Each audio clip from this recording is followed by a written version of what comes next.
Så i mai så skulle jeg lage en video som jeg hadde knallhøye forhåpninger til. Det var en nydelig mai-dag. Det var siste åpningsdagen på det energisenteret her. Og jeg hadde en ganske klar idé i hodet om hvordan den videoen skulle være, og hvordan den skulle utformes. Så jeg brukte en hel dag på å filme alt sammen, og var ganske fornøyd når dagen vel var over. Nå tenkte jeg, yes, dette blir en bra video. Her kommer folk til å sette pris på. Og så satte jeg meg ned hjemme for å redigere videoen. Og når jeg skulle se gjennom klippene, så hørte jeg bare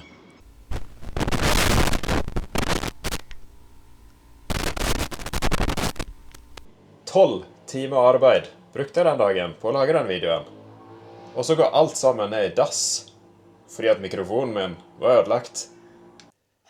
Jeg hadde til og med en kjempefin beskrivelse av skiene som jeg brukte denne dagen. Ikke at noen som ser på bryr seg, men jeg hadde det!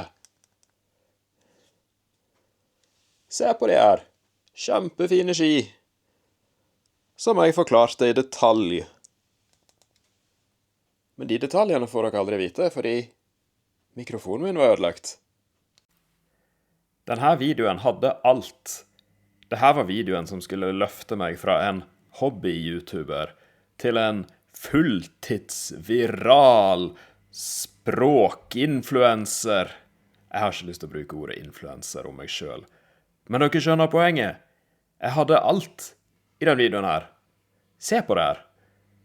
Først så står jeg opp og lager en sunn frokost. Jeg gir inntrykk av at jeg drikker en sunn fruktsmoothie hver eneste morgen. Jeg gjør det faktisk ganske ofte, så det er faktisk ikke et YouTube-triks. Men uansett, jeg har det med i videoen. Jeg har til og med et kamera festet på brystet mitt for å fange hvordan jeg blander sammen melk og frukt og bær. Jeg har også med et segment hvor jeg filmer den dramatiske kjøreturen opp fjellet. På den måten hadde jeg lyst til å vise det dramaet som vi vestlendinger står i hver eneste dag når vi skal til fjells, og veien går ifra europavei til riksvei. Og det er virkelig ingen spøk, altså. På europavei så er veien sikret med en strek på midten av veien som markerer at det her er din side. Det her er den siden du skal kjøre på. Når du kommer over på riksvei, så er det midtskille vekke. Da må du bare håndtere situasjoner som oppstår, uten at det er en midtdeler der, som kan hjelpe deg. Jeg hadde alt som skulle til for å sette kroken i algoritmene til YouTube. Spesielt når det kommer til Norge-content. Jeg snakket om været. Jeg snakket om naturen. Jeg snakket om at været kan snu fort i naturen. Jeg snakket om at været her i naturen på Vestlandet kan være skikkelig hardt, men at i dag er det fint. Men det fremgår ikke av resultatet, fordi på videoen hører man bare Videoen hadde til og med en trykk på like og subscribe hvis du liker videoen. Noe jeg må ha, ifølge regel nummer 1 for å trigge algoritmene. Men det hjalp jo ikke, fordi mikrofonen min var ødelagt. Jeg hadde også et GoPro-kamera på hjelmen. Tanken var å spille inn mye kul video fra hjelmperspektivet mitt, og så skulle jeg sette alt sammen til en fin liten historie med litt voiceovers. Men det skjer jo ikke, fordi mikrofonen min var jo ødelagt. I dag var det jo ikke hvilken som helst dag. Det var sesongavslutningsdag i Myrkdalen, så det var litt som foregikk. Så jeg tenkte at det her var en perfekt dag å reise til Myrkdalen og lage en liten historie. Men når jeg skal sette det sammen til en historie, så får ikke jeg gjort noe mer. Fordi mikrofonen min var ødelagt. Se på det klippet her. Det er åpenbart at jeg forklarer noe kjempeviktig. Og ærlig talt, hvor mange briller kan en mann ha på seg samtidig? Jeg svarer minst 2. Jeg skulle gjerne hatt på meg et par briller til. Det hadde hjulpet. Men plutselig har antrekket mitt forandret seg totalt. Hvor er hjelmen? Hvor er de andre brillene? Hvor er jakka? For en cliffhanger vi har klart å produsere her. En cliffhanger som er helt meningsløs når innspillingen høres ut som. Jeg har til og med inkludert et klipp hvor jeg spiser lefse. Hvor ofte skjer det? Jeg spiser jo lefse ganske ofte. Det skjer faktisk ganske ofte, ja. Men jeg har ikke det med på vloggen så ofte. Så hvilken skam at vi ikke fikk det med bare fordi lyden ikke skulle fungere. Og jeg kan jo ikke holde på å lage videoer uten en fungerende mikrofon. Det sier jo seg selv. Og her har vi den som jeg trenger. Den er jo ikke kjempedyr, men den er jo ikke grisebillig heller. 1099 kroner. Hvem skal betale for det? Mikrofonen blir faktisk betalt av en amerikaner, for å være helt nøyaktig. En amerikaner som heter Paul. Han har støttet kanalen med $50. 2 ganger. Så det skal nok holde til en ny mikrofon, tenker jeg.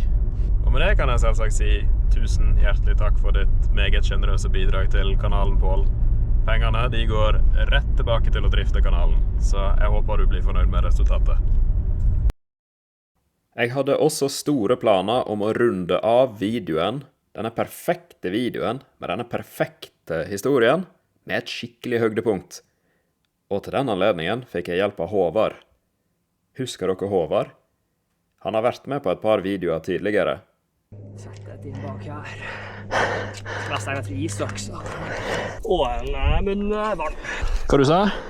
Da spytta jeg på meg selv.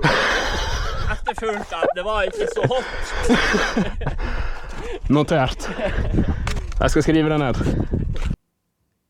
Håvard tok med seg drone for anledningen, slik at vi kunne filme den spektakulære naturen vi befinner oss i. Og vi kunne også tilby skikjøring på øverste nivå når vi hadde en drone bak oss. Se her, her gikk jeg til og med rett i bakken.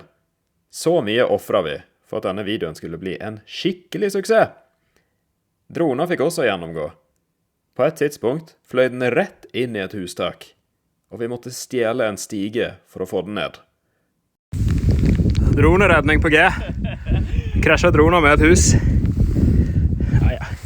Drone, natur, Norge, snø, vår, sol, proffskikjøring og 2 veldig kjekke menn. Alt det her er stikkord for å gripe tak i algoritmene som til slutt skulle blåse denne videoen til himmelen, slik at jeg kan tjene masse penger og kjøpe mange flere par med ski. Men det må nesten vente, fordi at ja, dere vet jo hva som ikke fungerte. Den lille mikrofonen her.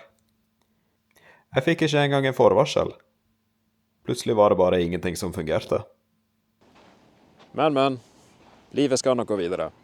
En ødelagt mikrofon betyr faktisk ikke alt i verden. Spesielt ikke når man har følgere som Paul, som er så generøse og donerer akkurat nok penger til en ny mikrofon. Da skal det nok gå veldig fint. Der borte holder de på å rigge opp til neste uke. Neste uke så er det en festival her på Voss som heter Ekstremsport VK. Nok den største festivalen som blir arrangert her på Voss.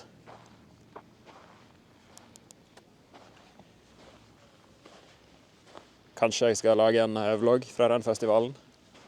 Vi får se. Vi får se om jeg har fått en ny mikrofon innen den tid. Men det tenker jeg var alt for i dag. Tusen takk for at du har sett på.